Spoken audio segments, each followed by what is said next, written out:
Hello guys.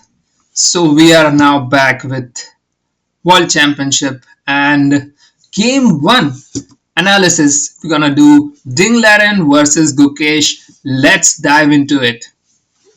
Alright.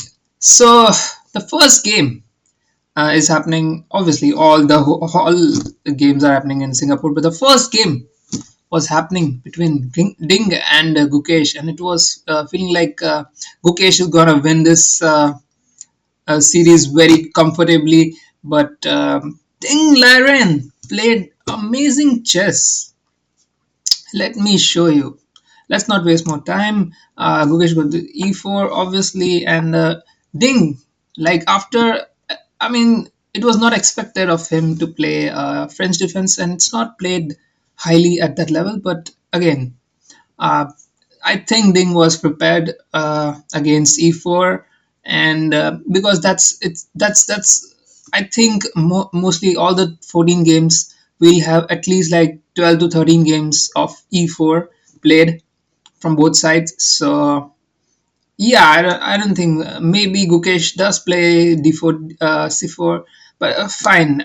E4 is more expected, and we go into the game, and these are the normal French defense move, and yeah, early c5 was played by Deng, breaking the center here of white. So again, the normal moves, and okay, this move here is a bit different from the variation. Mostly, what happens is normally white develops and plays safe and this just castles, puts the bishop here or maybe here, and just castles, right? And bishop will come here later on. So this maneuvering of knight early in the position was very, like, it felt like prep for Gukesh, because Gukesh was trying to, well, let's say he was not trying to protect it, but maybe the idea would have been playing a c3 later on. So, and that's what he did. He played c3 and maintained his center pawn. Like even if he takes, he will take back with the pawn, definitely not with the knight. So, and again, this was very unexpected of Ding, like playing a5 so early, and you'll see this move at the end was quite decisive. And the thing is, Ding was also thinking a lot in the openings, and I think in the move, yeah, this around this move, like he thought for like a half an hour or more, and it was feeling like he's gonna play, he's gonna play.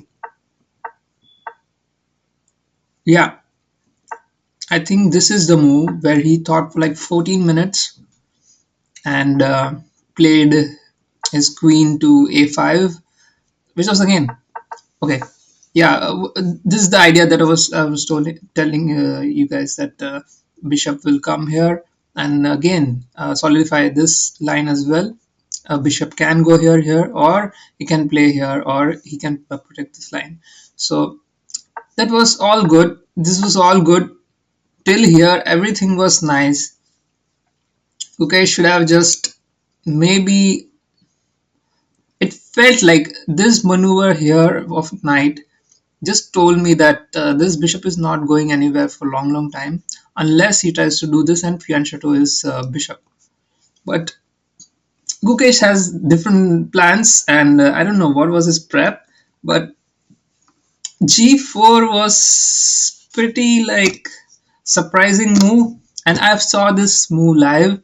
I didn't see the whole game, but like I saw parts and bits of it because it's going for a long time, and well, some people have to work anyway. So he goes g4, and it feels like it's his prep, and like it seems like, I don't know, his seconds suggested that this he has to be ultra aggressive in the first game, and I thought like maybe he would have just even the last year's first game was Ding versus Nepo. It was very draw, like it was a Berlin game, and it was draw, and it was very an uninteresting draw. But that's good because when your opening match gives you, okay, I don't want to spoil anything, but okay, so G4 is played, and I'm like, what is he trying to do? Is he trying to attack like this file? Because in French it's said that like this e6 is very like weak for black, so to attack it is the right idea. But I don't know, this was very different move. Like, all right, so let's go ahead, and then Gukesh, sorry, doing things for like 14 minutes, and displays his queen here on a5, which says that he is ready to attack on the queen side, irrespective of what happens on the king side. And it seemed like maybe he could have even castled queen side. So it feels like Gukesh played this move too early without ensuring his king's safety. Because even if the king goes here, I'm really not sure, because black is breaking the center and coming here. So yeah, and what happens is he has to fianchet his bishop to castle. And well, let's see what happens. And again, Ding thought here for at least 12, 13 minutes, at least 13 minutes into it. And yeah, this is what it shows. Like, even after in the press conference was being said that he was thinking like he wanted to play something different, and he thought like Gukesh was playing a different chess than he was expecting. But he thought that he was underprepared. He thought Gukesh was underprepared. I don't know what preparations goes on in grandmasters' minds, like how they catch each other. I don't know how. And they also say that after the press conference. I'm like, at least don't give away your secret that, okay, I see what you do. Oh, I saw what happens. Oh, this is not good. This is bad. I don't know, man. The press conferences, I mean, there used to be no press conference once. But yeah, I don't know. Maybe it's more about like explaining your moves as well. So fine. If I was me, I would never reveal anything to the opponent, or not even talk to the opponent. Like, I don't know. It's like too friendly going on, and Gukesh is like 18 years old, and I don't know. I don't want people to just. Obviously, I support the Gukesh. I don't want people to like walk over him. So I think maybe Gukesh is safe and fine when he doesn't discuss many chess moves. All right, so let's go ahead. Let's not talk about the analyst part. And yeah, he had no other choice because you can take this is weak afterwards, and it's also pin. So he goes ahead, and now well, the obvious move C into D, because this happens in the earlier moves, like earlier opening moves, few moves. This happens, but yeah, he waited for his right moment, and Gukesh played b4, which is also decent.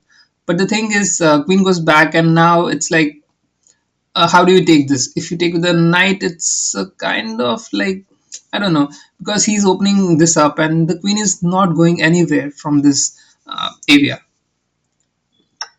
So Gukesh takes with the knight, which is again, I don't know, maybe he could have taken it with the bishop, or I don't think pawn, right? But maybe bishop he could have. But let's say, okay, the knight goes here and he castles finally, which is a relief.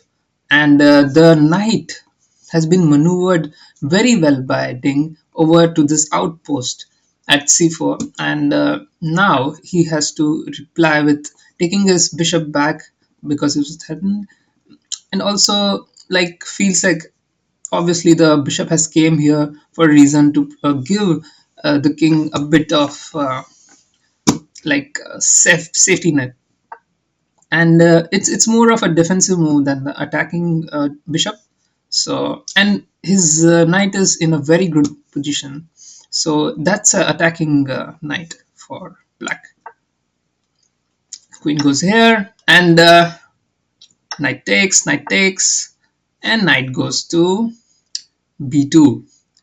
And this was like threatening this c3 pawn. So now what happens is queen can come here next move, and it's threatening to take the queen, because now if you take,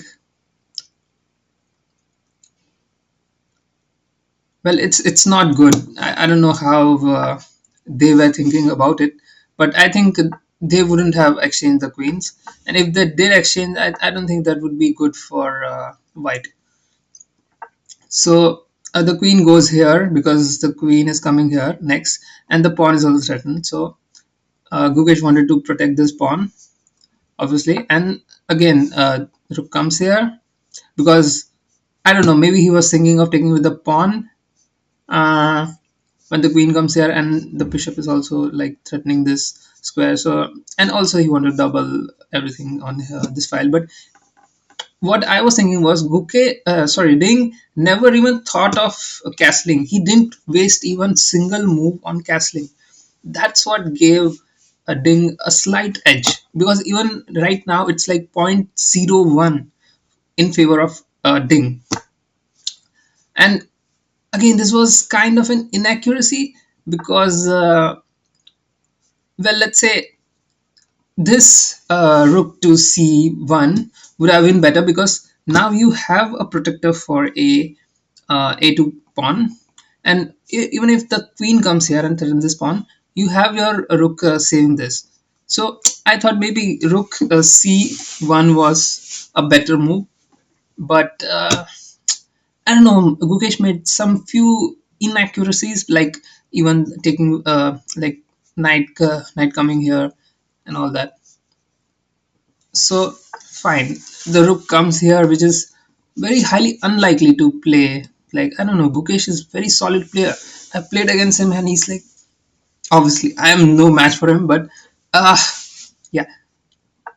So the queen finally comes here and threatens this pawn, because that's what black's play is. And now you can see the engine says like 0.02. So it's like slight advantages. And at this level, slight advantages just converts into a lot more in at the end.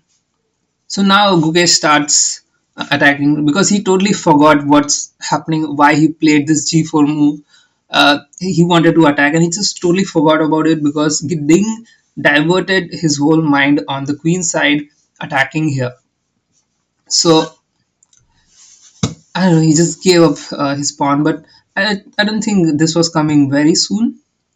So he just tried to attack, and he took the advantage that he hasn't castled yet.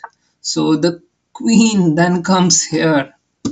Again, very tactical, because a knight protects, and if you take, knight takes, and it's not a great position, because your bishop and rook both are like, under attack. So the queen goes back, and he don't want to exchange at this position. And once the queen goes back, it's 1.1 in favor of Gukesh. Sorry, Ding. I think maybe he could have taken it, and it would have still been a draw, because you go here and come here, and even if you take this, uh, I don't want to take with the king, because then the check will come. Okay, I go here, and I don't know. I don't, okay, it's still playable. Okay, I didn't want the rook going away from this file, because it's also protecting this pawn. But I think we can let it go. Yeah, we can come here. And this was a drawish position.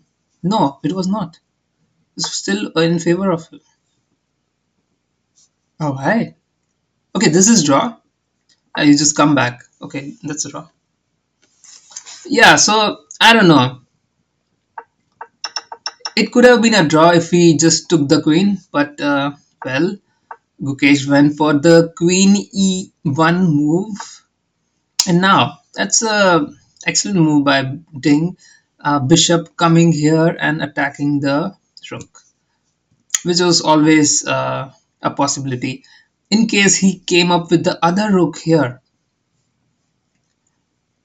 maybe he could have played a different move.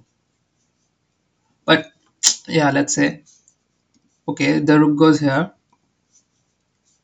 It's protected with the knight, and the rook comes here to threaten to take this knight, so that this rook is also unprotected after the rook takes. So yeah, Gukesh attacks this bishop but forgets that, see, there is only one place where the bishop is active. He can't go back because he can't go back. It doesn't make any sense, and it's not active. So Gukesh goes here. Sorry, Ding goes here. An excellent move, because see, now it's like all pieces of Ding are here and they are on the attack. Whereas Gukesh is just left protecting all his pieces. He's protecting this knight, is protecting this rook with this knight. Uh, both of bishop are protecting the king. Everything is on defense, and Ding has just, as a hunter, just there's a pack of hunters that just surround the prey from all the sides. That's how Ding plays. So, all right. So Queen goes here because there was this amazing move of taking this rook, and he can't take the queen because you can take with the rook. Like, I'll show this. Um, let's say he plays anything else, like, I don't know, he castles, and rook takes. You can't take the queen because you can just take back with the rook. So this is a simple idea. So he was trying to threaten to take this, but then Ding just goes ahead and takes his pawn.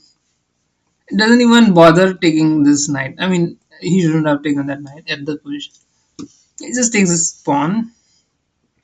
And now what happens is, now when you take the rook,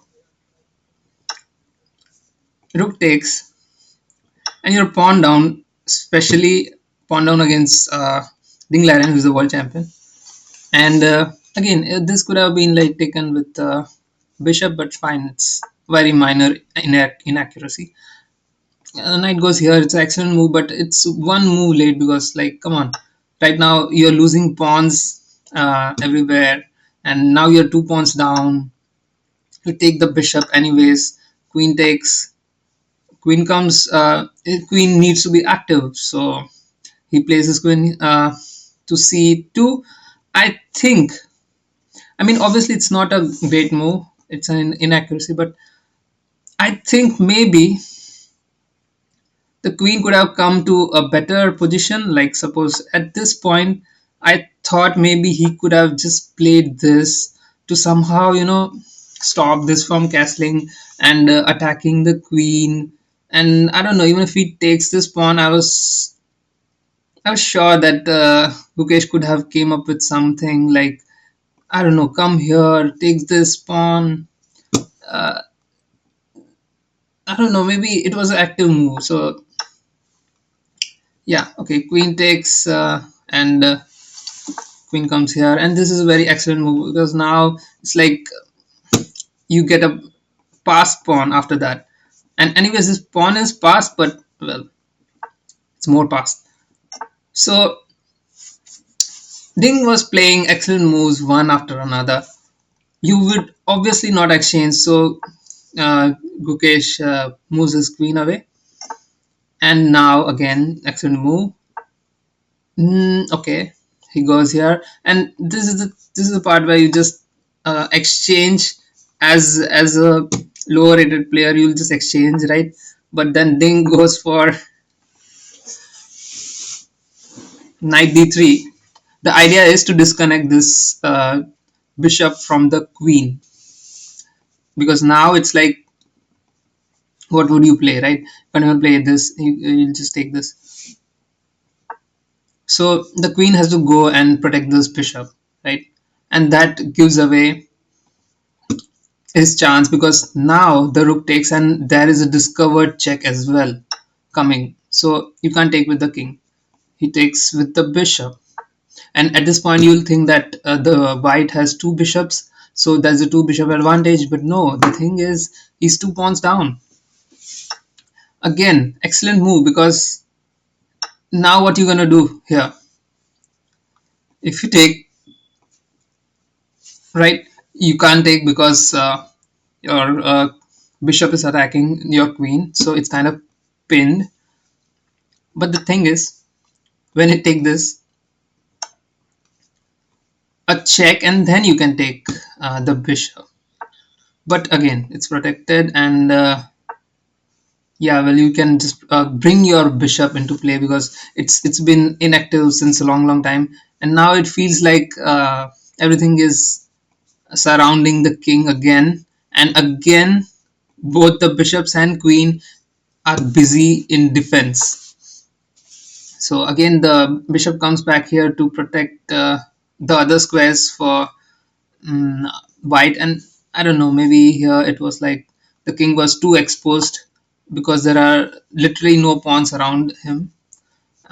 Again, he was trying to take the remaining bishops, and well, here it seems like Gukesh was playing all the final moves because he was already two pawns down and his king was so exposed.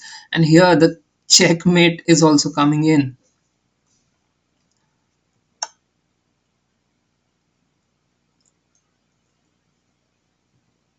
Wait, there was no checkmate, right? Yeah, you could have gone there. Okay, alright. Sorry, my bad. Alright, so what Gukesh was planning was I really don't see Gukesh planning anything because even if he gives a check, King just sits here very comfortably with no threat at all, and the Queen is doing nothing here, protecting some squares for the King, but nothing else. So now Ding just starts giving him checks, and he takes the third pawn as well. And at this point, it's like, well, Ding would slowly and steadily take everything else from the board, and you'll be left with just two bishops and a queen. So yeah, King goes there, and yeah, it felt like obviously Gukesh is not gonna keep playing this position because it's very like it comes on pride that you're three points down and still trying to play. But I think maybe Gukesh lost somewhere in the mid game where he tried to, you know, just give up his pawn here, and I don't know. Maybe here he could have just,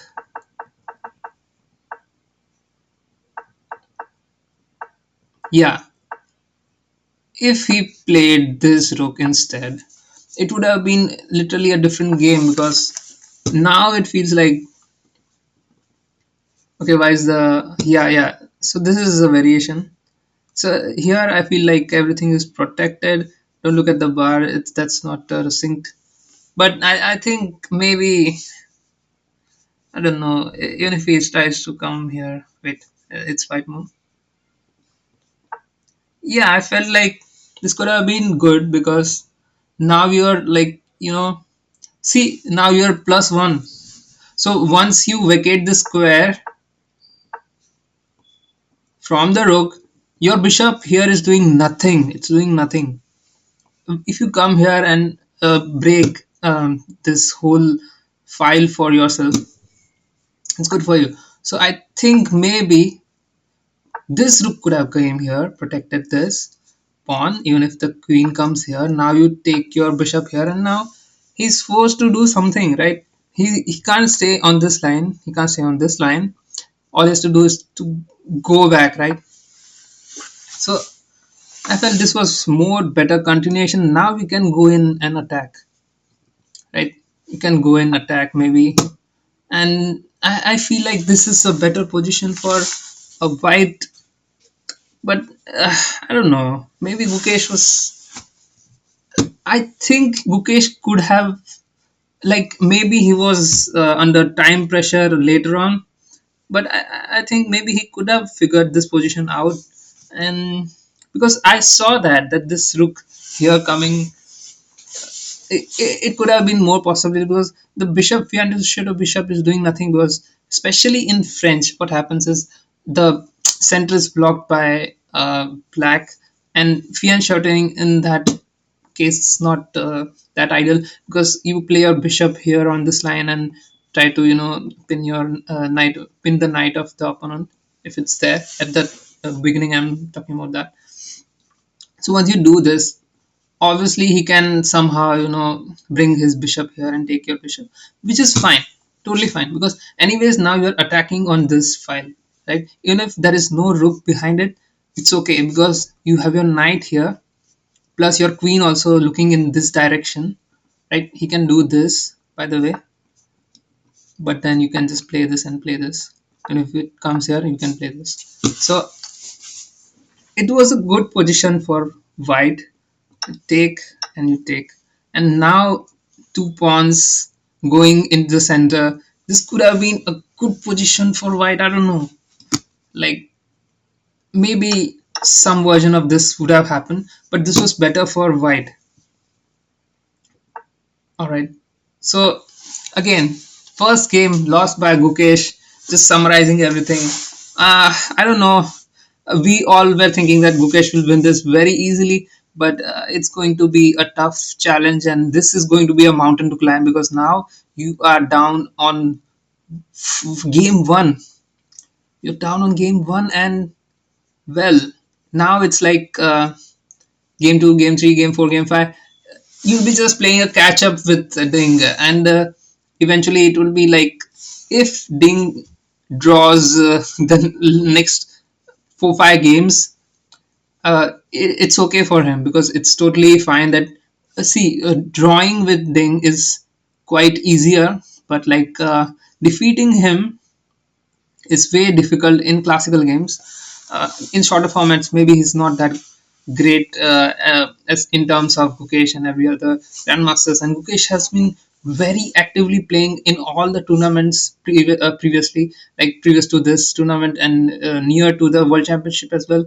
So I think he was in a great touch, but it's more like he has played a bit shorter formats than the classical ones. And I don't know, maybe I felt like if he took some time off of the other tournaments, he could have concentrated more on the world championship, because Ding Laren is such a player who would just play one or two, not even two tournaments, just one tournament the whole year, and then just focus on world championship. And that's how you play, like that's how you play, right? Because if you are the world champion, you have given up a lot of things to become that, right? So this is never gonna be easy.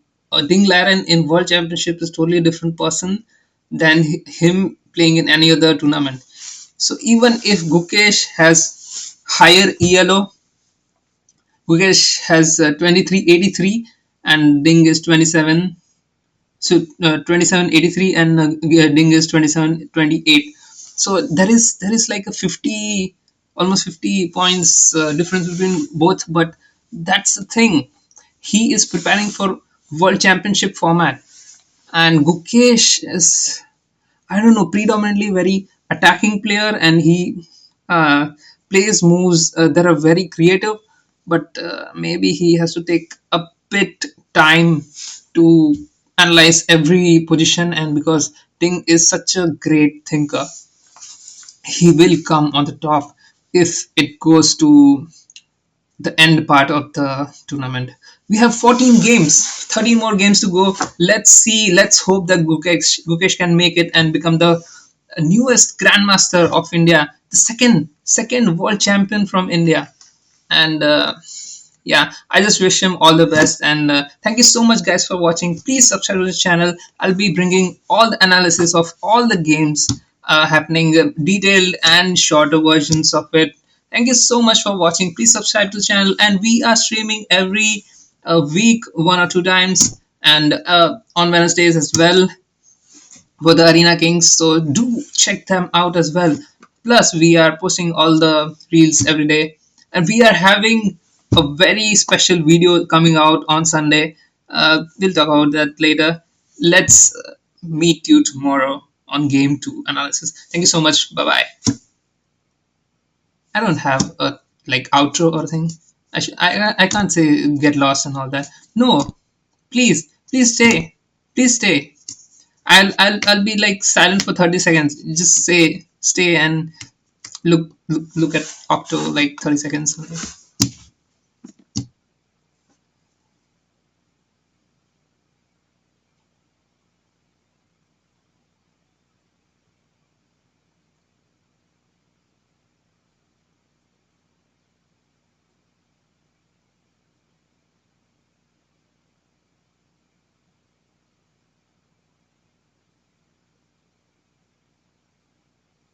Okay, bye.